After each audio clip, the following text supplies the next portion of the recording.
Good Shabbos, and welcome back to Question of the Week. This week's parasha is Parashas Shlach. And in the Torah portion we read about the story of the spies.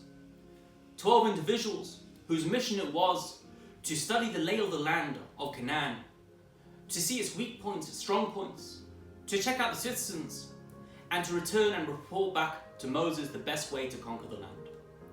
But when the spies returned, 10 of them tell Lashon Hara, gossip about the land of Israel and how it is unconquerable. The Jewish people are disturbed and they don't wish to enter, and God punishes them with 40 years in the desert. A question must be asked.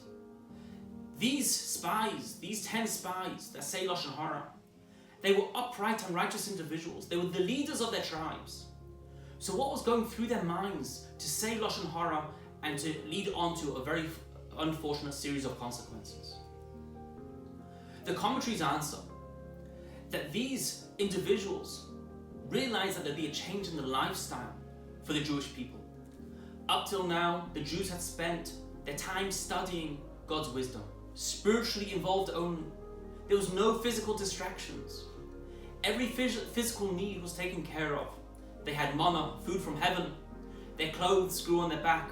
They were protected on the 6 sides by the clouds of glory. They had no physical needs. Were they to enter the land of Israel, all of that would change. They'd have to work the lands, protect their borders, get involved in trade. Their ability to study God's wisdom would be greatly diminished. And these 10 tribal leaders did not want that. They wished to retain their spiritual service, their spiritual lifestyle. And that was their mistake.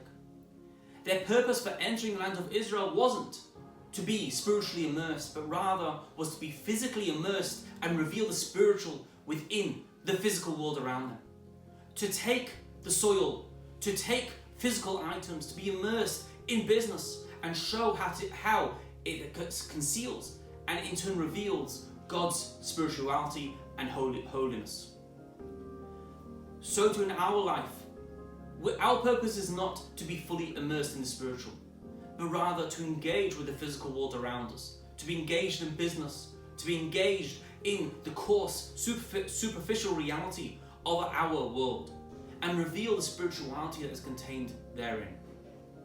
So the question of the week is, in our lives we have physical, mundane, perhaps superficial actions that we do on a daily basis.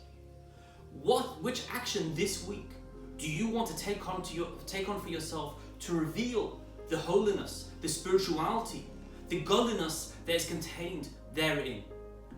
Good Shabbos. I look forward to hearing your answers in the coming week and to seeing you next week.